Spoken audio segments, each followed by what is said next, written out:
Our next session will explore how to structure governance for diversification and supporting national champions.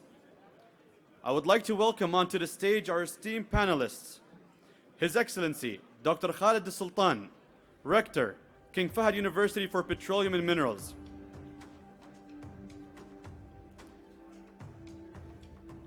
Yousef Al-Benyan, Vice Chairman and CEO, SABIC. Jamal Fakhro, Managing Partner, KPMG and First Deputy Chairman at Shura Council, Bahrain. Joaquim Levy, Managing Director and CFO, the World Bank Group. And our moderator for this session is Mr. Saad Al-Matrafi, Bureau Chief, Al-Arabiya.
Abdullah.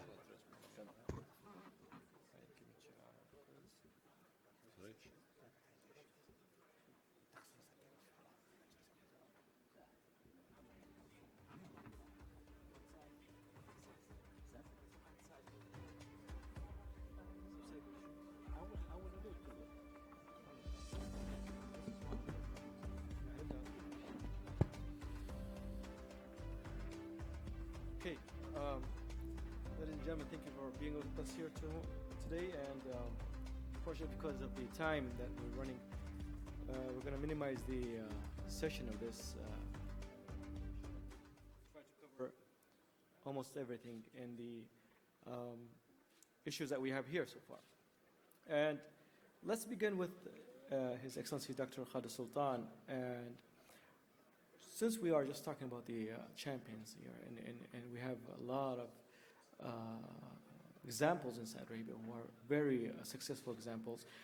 What are your view in the role of the hydrocarbon and petrochemical companies, which are the largest in the country, and their contribution in the economy of especially with the 2030 vision of Saudi Arabia? Bismillah ar-Rahman ar-Rahim. Alhamdulillah, salam Rasulullah, Muhammad wa sahbihi ajma'in. Let me just start by thanking the organizers for inviting me for this very important and timely conference. I do feel that national champions, and especially companies in hydrocarbon and petrochemicals, have a significant role to play. Of course, beyond their own business. And we have seen examples where they support SMEs and make sure that entrepreneurs are supporting the kingdom. We have seen significant contribution from them on employment and human resource development. And in my opinion, extremely important for setting the right standards for vendors, suppliers, and service providers. These companies have great standards, more of international standards, and some of the SMEs and some of the companies that operate in the kingdom need that standard to be elevated. And with the local content initiative, I think that has become more important because we will see more purchases of services and products from within the kingdom. So their contribution is, in my opinion, extremely high. And they are expected to be the role models for other companies, whether listed companies or others, for good governance, where we expect more transparency, more accountability from these companies. And if you allow me, I'll just shed some light on a few things in governance, just based on our distinguished speakers and the first panel. First of all, in my opinion, we cannot separate governance from the context it operates in. I mean, there seems to be commonalities among rules and regulations for governance, like transparency, accountability, and others. But there is a lot that has to do with the country, with the history of the country, and the environment it operates in. If you look at governance rules in the US, you'll find that even in the UK, the Anglo-Saxon, they emphasize the shareholders, they are shareholder-centric. If you look at Germany, you'll find more stakeholder-centric. You go to Japan, it's more of business relationship. China, you find the transition from communism to capitalistic market. Korea, you can see it clearly, a country coming out of war. And then India, emphasizing family business. So there are things that are unique in those regulations. So we cannot just talk about governance as something that is the same all over the world. Second, in my opinion, governance is extremely important to minimize corruption and make sure that certain standards are there for sustainability, but they will never be a guarantee for the right growth and improving the company. I mean, they help, but there is no guarantee. And the third, and it was discussed, I think, in the last panel, do governance procedures or those prevent these big events? I think reading the books by Talib, if some of you have read them, Fooled by Randomness and The Black Swan, I think governance will always minimize the likelihood of these to happen, but they will always happen. And give a country a certain number of years, you will always find these failures, because there are this human aspect of it. They will always find their ways and means around the governance rules and procedure, and they will commit those wrongdoing. So I think what I've heard this morning is that governance is black and white thing. I think it's more of shades of gray, where you are minimizing the likelihood of problems, but you will never, ever prevent it. You mentioned clearly the large international companies so far. Talking about the large companies in Saudi Arabia, how can they support the development of the industrial tissues in the country? And I'm not talking about only providing inputs by other sectors, but how can they actually develop in the country, providing other support and more industrial supports in the country? Well, I do think that any international investor will look at the services and that are provided by these national companies. For example, I mean, they do expect services like the power service, the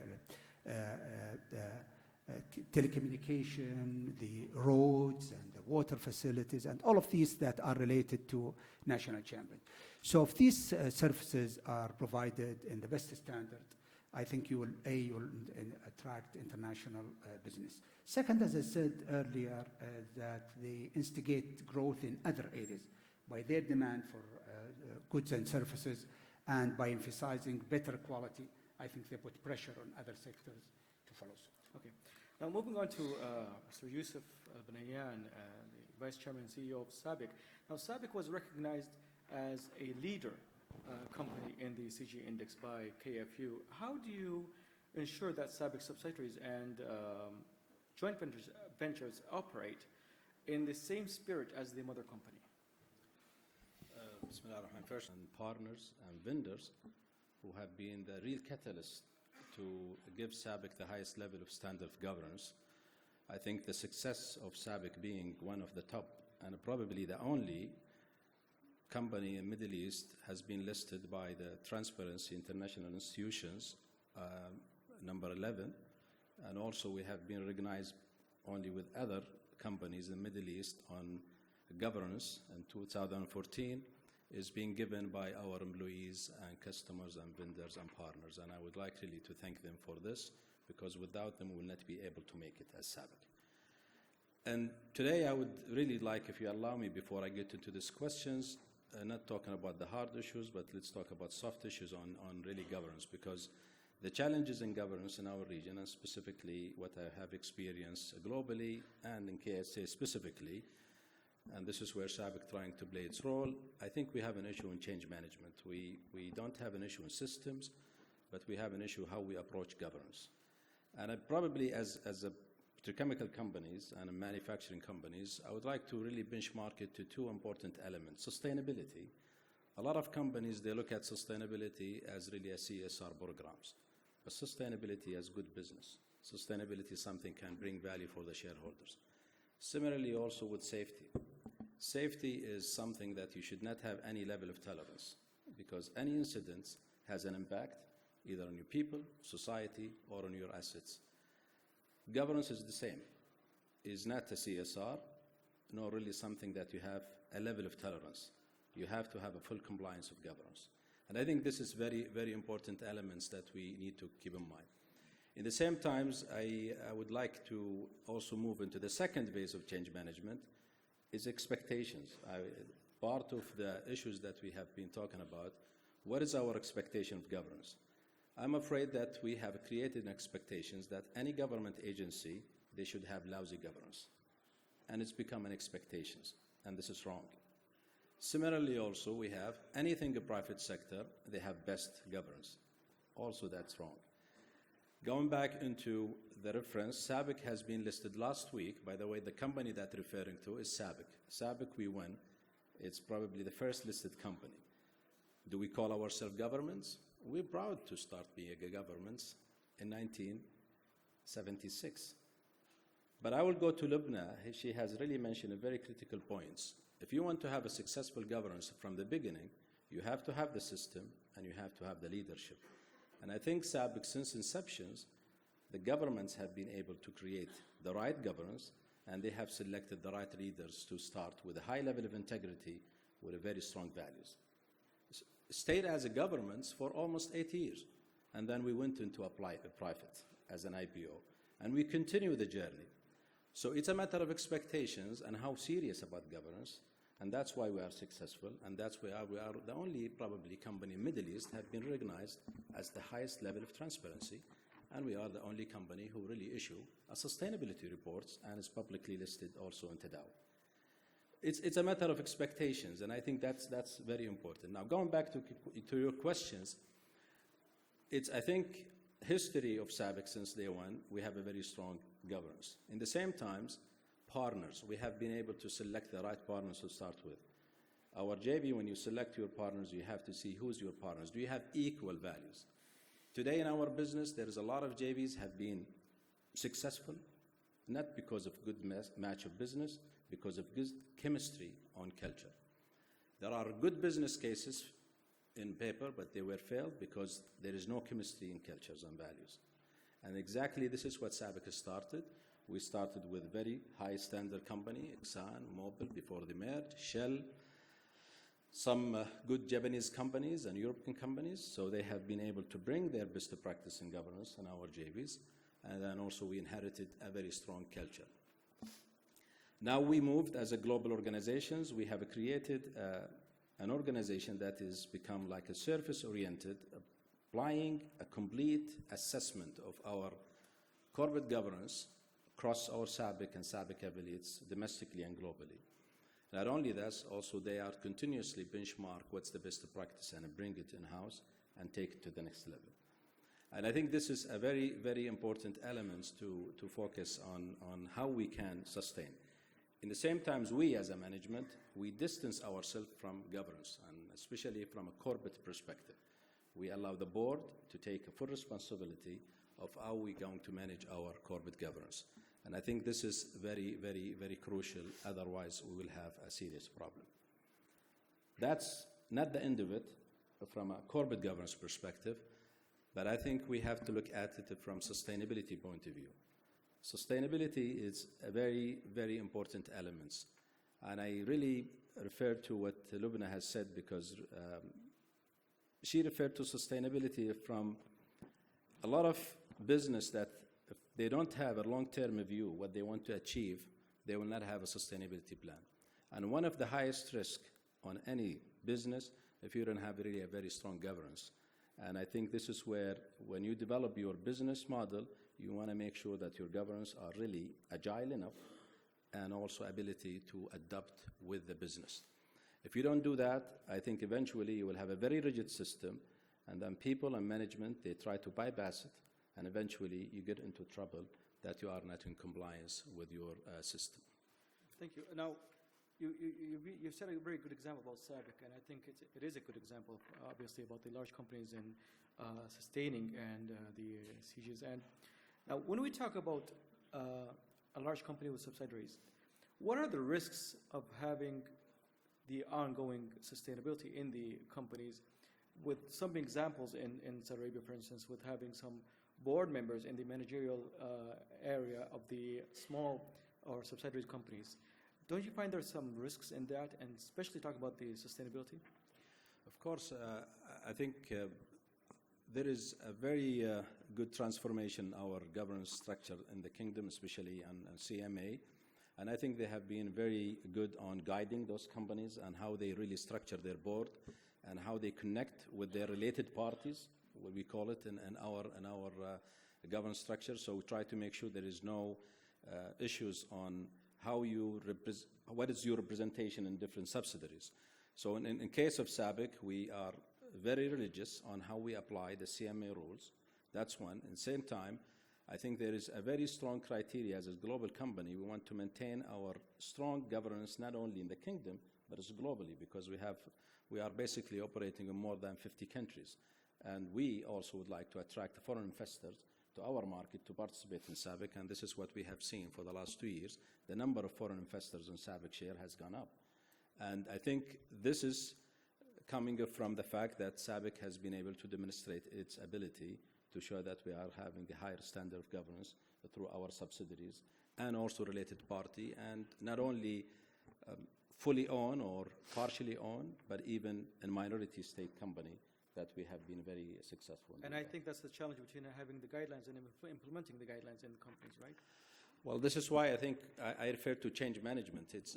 You need to allow your organization to look at governance is not really as a threat or a burden, is as an ability to facilitate better, good business. Okay, thank you very much. Now, I promise I'll try to squeeze one or two questions from the audience, but after, inshallah, we go on with the other panels. Moving on to Mr. Jamal Fakhro, the managing partner at KPMG and first deputy chairman, Shura Council of Bahrain. Now, what are the differences in fostering national champions in the Gulf and Gulf countries, especially in having a comparison between Saudi Arabia and Bahrain with your experience? Well, thank you, Saad. Thanks for the peer initiative for inviting me today. I think there is always lots of similarity between the business environment and the Gulf. So to be very specific to answer the question, really there are very, very few differences, and I would say almost none. But I mean focusing or building the championship, first of all, let's define who are the championships. It could be individuals, could be companies, could be government, could be any leader who will really champion the change that SABIC CEO was talking about. The leadership which enforce that change in that market and which will bring the aim of that change, which is really introducing the corporate governance in the organization. I think we have been listening, hearing today lots of criteria on what do we need to make a proper governance in our organization, whether it's in Bahrain, whether it's in Saudi. I think there are few 4 or 5 or 6 items that wherever you will go, you will find them. These are the pillar. I think the most important thing is the leadership. Does leadership of the organization, whether it is a family organization, public listed company, PIC, or even a government entity, believe in that change? So if you don't have that leadership, it will not work. Second thing is, are we willing to change the culture? Corporate governance means a total change of a culture of organization. I mean, let me give you as an example. Today, or in the past, you hardly see financial statements of public listed companies which will speak about how much the CEO gets, what's the board remuneration, what are the senior management remuneration, and so on and so on. Today, with the change of the culture, this is accepted. Part of corporate governance today is to depend a lot on independent directors and board members. Imagine you tell a major shareholder of a bank that you cannot be a chairman of that bank. I need to get somebody from outside to chair that bank. 10 years ago, this was totally rejected. Today, it's accepted. So I think what has been happening in the past few years is that there's somebody who's pushing for the change. These are the champions. That could be the local regulators, but also the enforcement of the global market. If we want to be a player in that market, we have to meet those criteria that will recognize us to be players. SABIC cannot go to get financing unless they meet the global market criteria. Part of it is the corporate governance. So having those champions is important. Supporting them is important. I mean, the voting we have earlier, which shows the importance of regulation, is my fourth point. Regulators need to push, whether it is the Ministry of Commerce, whether it is SAMA, whether it is the capital market. They need to push, because if they don't push, people will resist any change. I mean, let me tell you one thing. I mean, last week in Bahrain we have reviewed our corporate governance code, and it is clearly now in that code that the corporate governance code will be applicable to public listed companies and to private companies. Imagine you tell somebody that in your business, I am telling you you have to organize it in this manner. We would not move into that step unless we have done a nice grand work for the people, for the shareholders, for the families who are the backbone of our economy, to accept such changes. That's very interesting. Now, what tools do you really need and use to convince the family-owned businesses with the taboo of the CGs? Communicate. Tell them what will this help them to achieve. I mean, today we're talking about listed companies. Today, for any family business to be accepted at the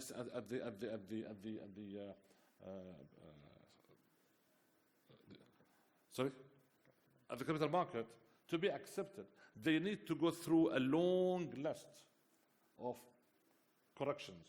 One of that is, do you have strong corporate governance? If you don't have it, don't even apply. Don't even apply. So these are the forces which are coming indirectly by the regulators, by the businesses, by the champions, for you to change. So, but we need really to continue the discussion and the communication, as we are doing today, to the widest number of people in the country. We need to change the mindset of these guys. We need to change the mindset of our fathers, grandfathers, who are still those who are alive today, to tell them, guys, you need to go to public listing company. It might not be impossible, it will be difficult, but when you talk to them, it will change. Today, we have second and third generation are not willing to go into public. We have to work on them. Because in today's market, unless they change, these companies will disappear. So we are helping them. And what risks do you challenge them with? Sorry? What risks do they put on table? Well, I mean, if they are inheritance, we will have family inheritance issues, and they will fight. As Lebanon was saying, when it's 2 or 3, you have a strong share in that company, you can stop against anything. But when you are 1,000 shareholders, 2,000 shareholders, your impact will be small. So we need, really what we need to do is just to push and push. I mean, we started talking about corporate governance maybe 20 years ago. 20 years ago, nobody even can spell the word corporate governance. Today, I think we started to teach them at universities, and the doctor's here, he will tell us that. To universities, training courses, using social media, whatever it is, so that this message will reach to every stakeholder in the business, that he would need to understand it. So we have just to continue to push and not to wait for anybody. Because if we don't do it, we will be the losers. If I go tomorrow with my limited information with my balance sheet, nobody would lend me. I can't grow my business, whether it is a local bank, local financial institution, or international. We can't. We cannot swim against the wave. We have to be part of the wave, and we have to push. Okay. Thank you very much. Now, I think we could go for the Twitter question for participation. If we still have it here, I'm going to put it on screen. Who's holding Twitter? Just before we go on moving to the other, I think, is it ready? Yeah, okay, there it is. So, as the earlier session was saying, we just go on to the account of the GIF voting and let me see your answers here. To achieve regional and global aspirations, Gulf businesses can benefit from stronger governance frameworks. Which of the following measures is most likely to make the most differences to competitiveness? Independent boards, corporate reporting, investor relations, and or risk management. So start your voting now.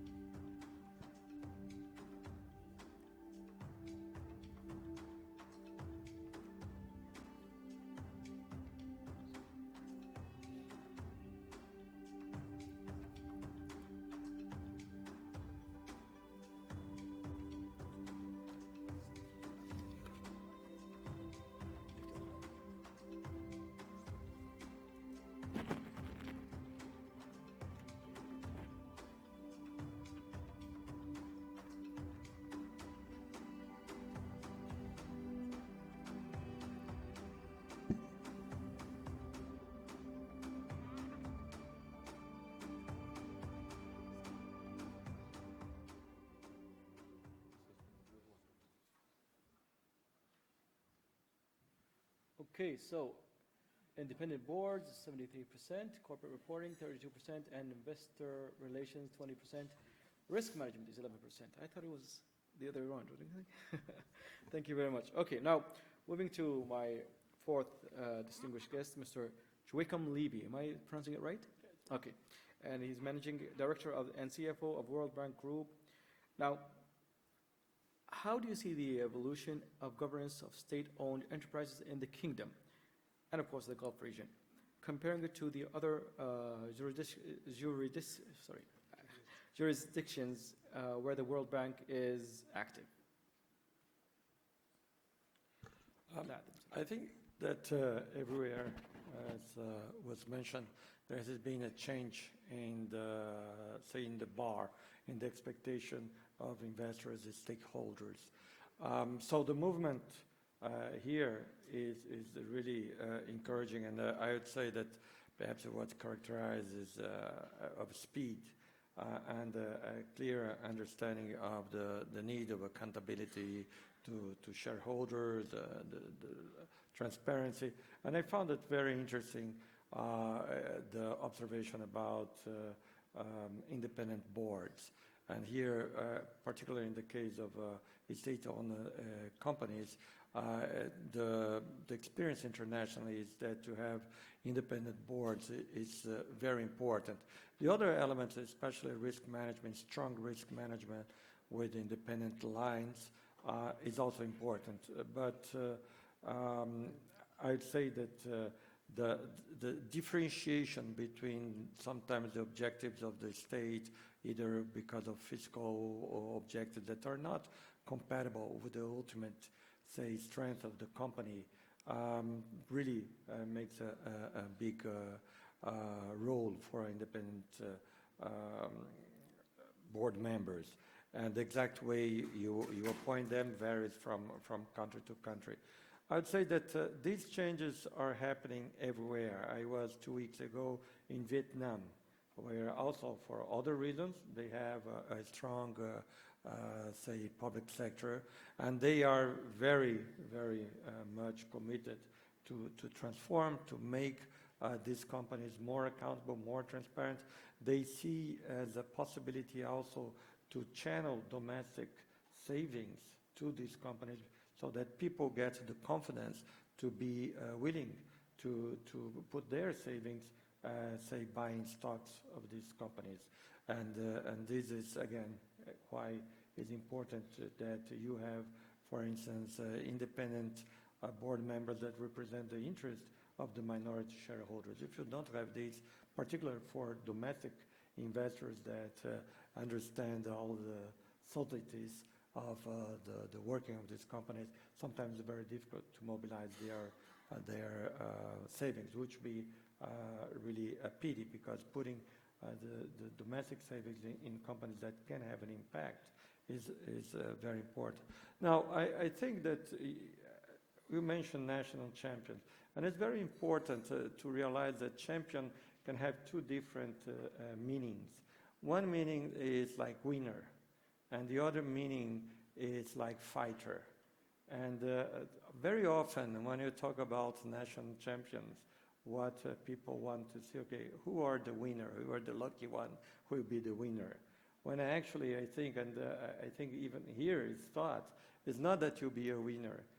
If you are selected by any chance or by any method, you'll be a fighter to ensure that a sector gets stronger, not necessarily the company gets stronger, but the sector gets stronger. So any policy that try to use this type of approach has to be very clear in the objectives and the accountability and what is really will be expected for those who have the privilege to be championing, to be fighting for growth or development in any sector.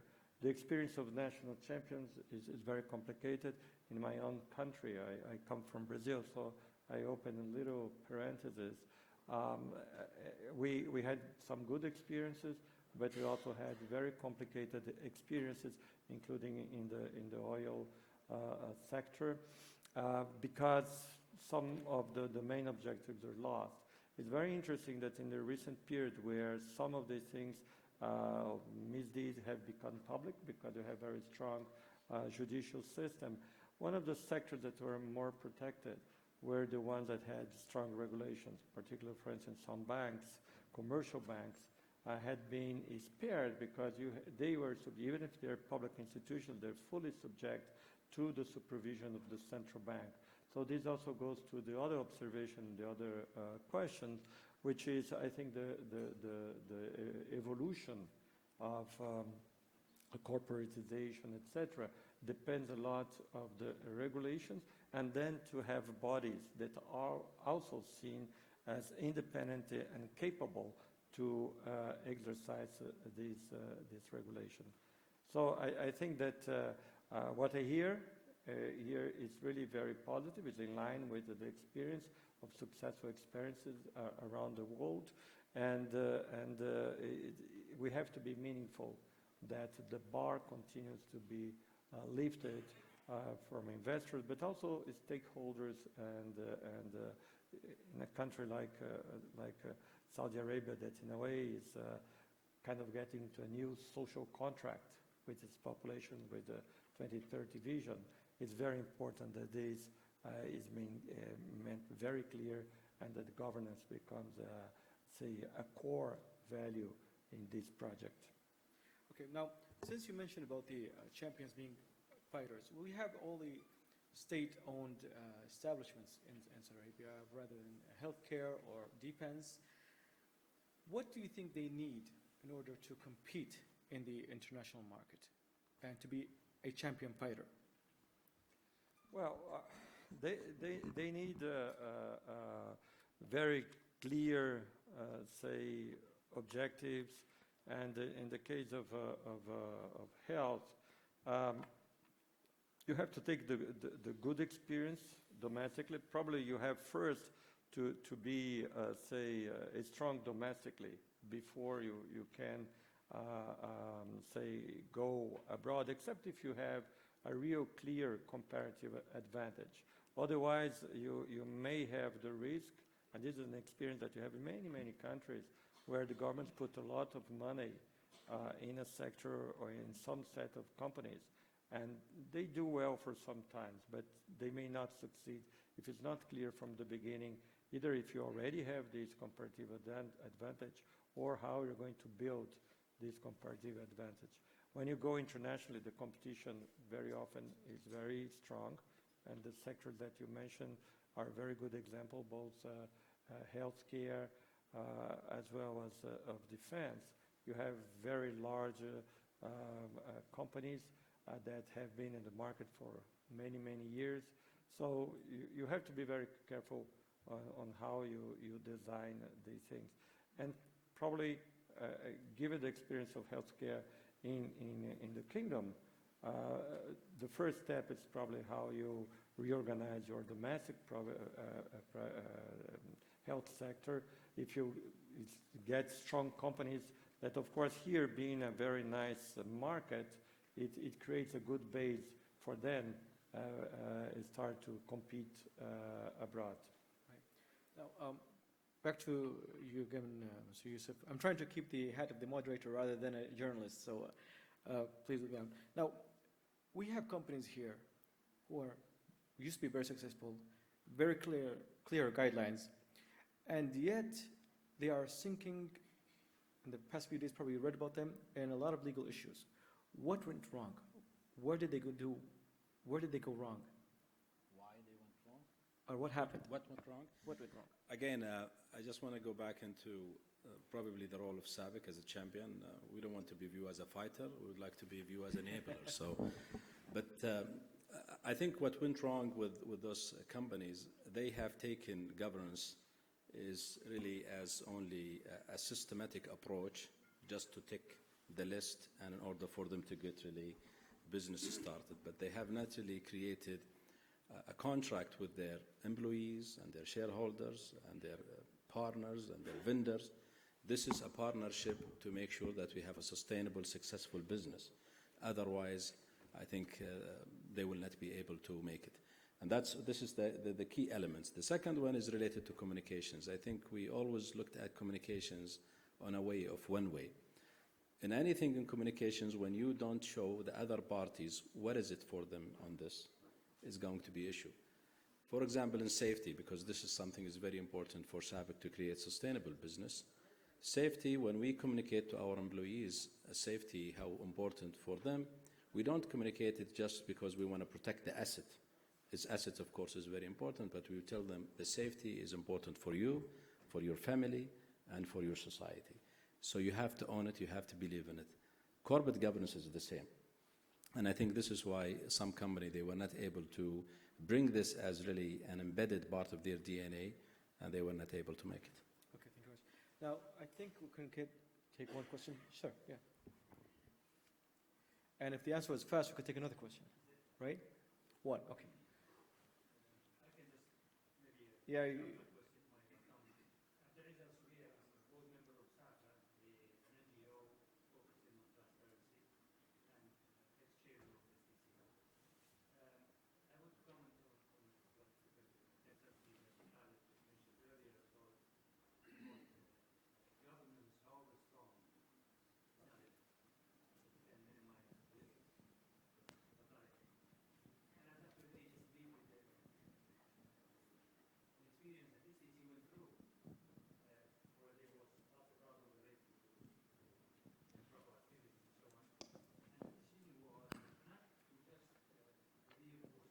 You got the mic there. Not just to focus on governance, but actually do a cultural transformation.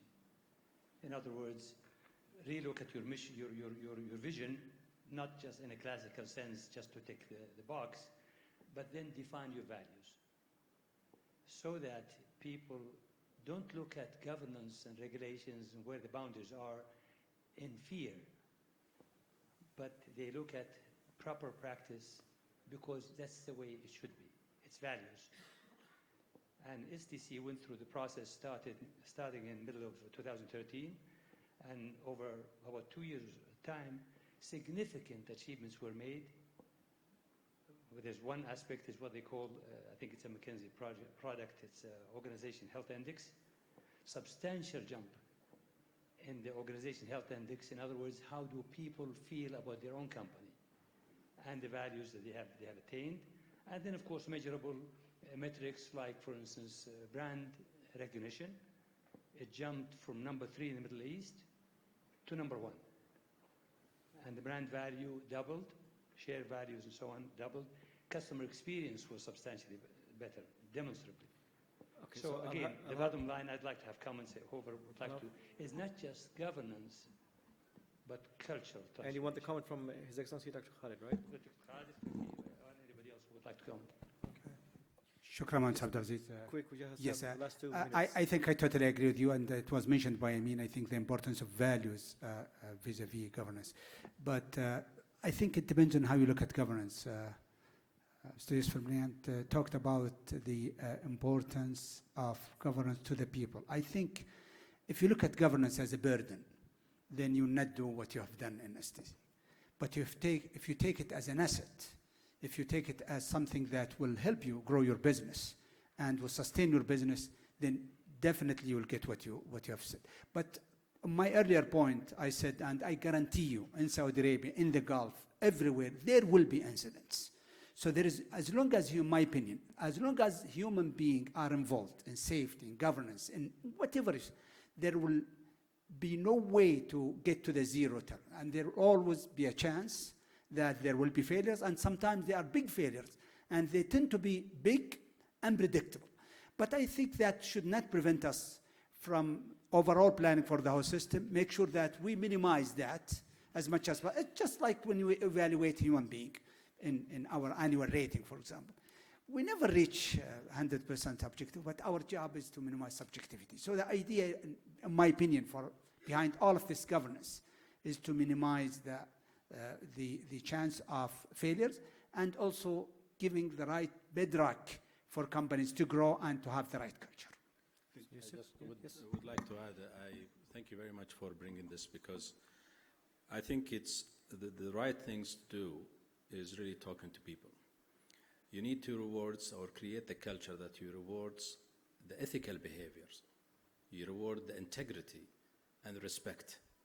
And these are very crucial formulas for a success. There is a research done by the World Economic Forum. People are looking for an employer is not because of how much they pay them.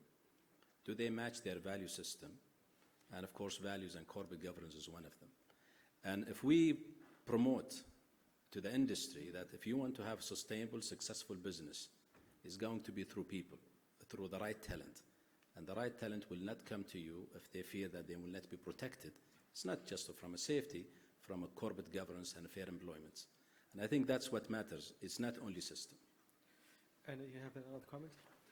And then we'll just end and wrap up with Joaquim. Okay. I just want to add one thing to say. I mean, everything will come under the word governance, even culture. So we have to have the right governance, which will bring all the change in, including building the right culture. So it is really goes to the leadership again. Do we have the right leadership sitting on that board, not individual, a team who will change the culture of the organization to be successful and sustainable? It is really at the top. If we don't have these guys sitting there, whatever will do down, it will not work. It won't be sustainable. Welcome. Last minute. Yes, I think you're absolutely right. Governance cannot be a burden, but it can be first seen as something that is indispensable for the ultimate success of the enterprise. And you need certain standards and common principles that then pervade the whole institution and are also shared with the supply chain, customers, etc. You have to create this environment. And so it is a combination of leadership, but also you have to have very clear common standards to build and then to be shared. Thank you very much. Okay, so thank you, Joaquim Levy, thank you, Mr. Jamal, Fakhro, and thank you, Yousef, Al-Benyan, and Dr. Al-Sultan. Thank you all so much, and we're very sorry for the short time. We've been really squeezed for this panel. You may still find and meet the panelists after this session to answer all your questions, inshallah. Thank you so much. Thank you, gentlemen. I would like to kindly request that you remain on stage, please, while I request upon Mr. Amin al-Nasser and Mr. Badr Jafar, once again, to present a token of appreciation. Thank you.